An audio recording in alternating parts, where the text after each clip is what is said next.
Dans le cosplay, il y a plusieurs types de savoir-faire. Dans ma dernière vidéo, nous avons évoqué la couture. Mais qu'en est-il du craft?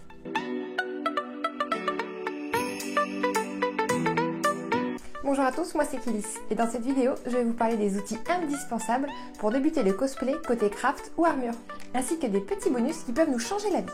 Le craft cosplay demande plus d'espace et tout autant d'investissement que la couture. Par contre, un point important qu'il faut connaître avant de se lancer, c'est que ce dernier point est très gourmand en matériaux et en consommables. Il vous reviendra donc plus coûteux en général de faire une armure qu'une robe. Et je dis bien en général. Mais revenons à nos chers outils. Nous avons commencé cette liste par le tapis de coupe.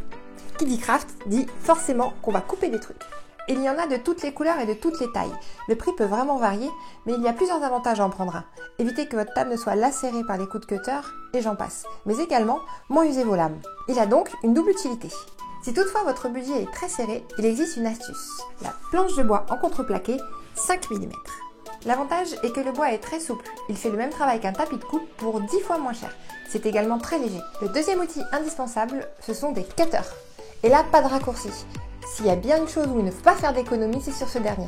Je vous conseille d'investir dans le top qualité. Pourquoi?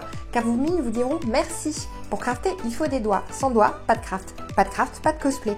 Il faut faire très attention avec ce truc. Privilégiez donc un cutter solide avec des crans d'arrêt et qui ne se pliera pas. Évitez le plastique cheap et qui ne glissera surtout pas. Le troisième outil indispensable, une bonne paire de ciseaux. Oubliez la paire de ciseaux qui est dans votre trousse. Il nous faut un truc solide car il va en avoir de toutes les couleurs. Quatrième point, la règle en métal. Oubliez les règles en plastique, car dès que vous allez couper au cutter, le plastique de la règle partira aussi vite. Je vous conseille d'avoir deux types de règles. Un réglé qui est fin et proche de la surface à couper, et une règle antidérapante avec un rebord comme celui-ci. Cela évitera que votre règle glisse. Le prochain outil indispensable, le pistolet à roche chaude. Piu piu piu piu piu piu piu piu piu piu. Ce n'est pas la meilleure solution concernant le collage, mais vous en aurez forcément besoin à un moment ou un autre, car tout ne pourra pas se coller avec de la néoprène de la super glue. À utiliser avec attention, c'est chaud. Le sixième outil, le décapeur thermique ou le sèche-cheveux. Le décapeur thermique est un outil magique, que ce soit pour faire du thermoformage ou du lissage. Vous l'utiliserez sur des mousses Eva ou du Worbla par exemple. Attention, c'est très chaud. Un vieux sèche-cheveux, lui, servira à sécher plus vite la peinture lorsque vous serez en moment de rush par exemple. Le septième outil indispensable et pas des moindres, la ponceuse rotative. C'est l'outil incontournable des crafters. Le plus coûteux certes, mais le plus utilisé. Vous en aurez besoin pour la mousse, le bois, le Worbla, bref, c'est un must-have. Le leader du marché est la marque Dremel, mais vous pouvez trouver d'autres marques, pour moins cher, mais tout aussi efficaces. Néanmoins, la Dremel propose une gamme très large qui fait le bonheur des cosplayers. Moi, j'utilise avec un adaptateur, ce qui me permet d'être plus précis dans mon travail. Et cela me fatigue moins car j'ai la main moins ouverte. Et je dois bien dire que c'est mon outil favori. Huitième outil indispensable, des pinceaux. Je vous conseille d'acheter différentes tailles et différentes formes. Vous trouvez des packs et des sets de pinceaux qui vous reviendront moins cher que d'acheter des pinceaux à l'unité. Et nous arrivons à notre dernier point, les protections. C'est chiant, c'est pas pratique, mais ça peut vous sauver la vie. C'est terminé pour les outils indispensables à mon sens. Maintenant, je vais vous parler des outils qui peuvent vous donner un réel plus. Et on va commencer par le fer à souder. Il n'est pas indispensable, mais très utile néanmoins. Pour faire des motifs sur votre mousse, c'est génial. Par contre, si vous souhaitez faire de l'électronique, je vous conseille d'avoir des embouts bien distincts. En effet, fondre de la mousse vous laissera des petits dépôts sur le fer.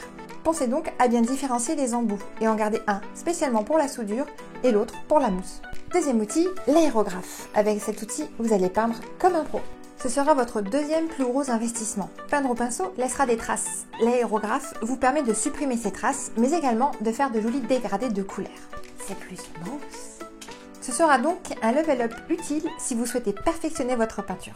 Un autre outil très utile, la table de ponçage. Si le craft est devenu votre spécialité ultime, eh bien cet outil est fait pour vous. Comptez 150 € environ, il est souvent difficile de garder des surfaces parfaitement droites quand on ponce avec la Dremel. La table de ponçage sera particulièrement efficace pour faire des dagues, des épées ou des glaives par exemple. Et là, je vais vous parler d'un investissement qui peut vous faire gagner de l'argent. La pierre à aiguiser. Elle augmentera la longévité de votre lame au minimum 20 fois. Prochain outil très utile, les scalpels. Une fois que vous serez devenu le roi ou la reine de la coupe, cet outil vous permettra d'aller plus loin dans le détail. Si vous êtes perfectionniste comme moi, il vous le faudra un jour ou l'autre. Sixième outil, plutôt pratique, les pinces de serrage ou les sergents. Vous aurez souvent besoin de plus de 2 mains pour vos crafts. Les pinces de serrage vous permettront d'immobiliser des objets ou de contre-coller des pièces. Un autre objet que je peux vous conseiller est la tête à coiffer. C'est un réel plus pour crafter les perruques ou encore les masques ou les casques. Vous pouvez travailler directement sur les bonnes courbes et les bonnes tailles. Vous pouvez en trouver pour des prix vraiment dérisoires, alors pourquoi s'en priver? Et nous arrivons à la fin de la liste des outils utiles avec les pinces. Une pince à couper ou une pince à bourron ou à dénuder, elles ont toutes leur propre utilité. Elles sont utiles lorsqu'on travaille sur du craft avec des armatures en métal par exemple. Et voilà, ma super liste est terminée. Bon ok, elle n'est pas si courte. Mais dans cette vidéo, j'ai essayé de faire un tour complet de tout ce qui pourrait vous être très utile. Bien sûr, en fonction de votre projet, je vous conseille de prioriser les achats. J'ai mis moi-même quelques années avant d'avoir cette grande collection. Vous l'aurez compris, le cosplay peut vite vous ruiner. C'est un hobby onéreux. Mais si vous adorez créer, crafter, fabriquer des choses avec vos mains, vous verrez, c'est génial. Si vous avez des questions, n'hésitez pas à les mettre en commentaire. Je lis tous vos commentaires et j'y répondrai. J'espère que cette vidéo vous a plu et vous sera très utile. N'hésitez pas à mettre un pouce bleu et activer la petite cloche pour avoir les prochaines notifications des futures vidéos. Pour ne rien manquer à mon actualité, vous pouvez me suivre sur Insta, Facebook ou Twitter. J'ai aussi une chaîne Twitch où je stream très régulièrement. N'hésitez pas à aller voir le programme sur ma chaîne. Un grand merci pour votre support et je vous donne rendez-vous la semaine prochaine pour une nouvelle vidéo.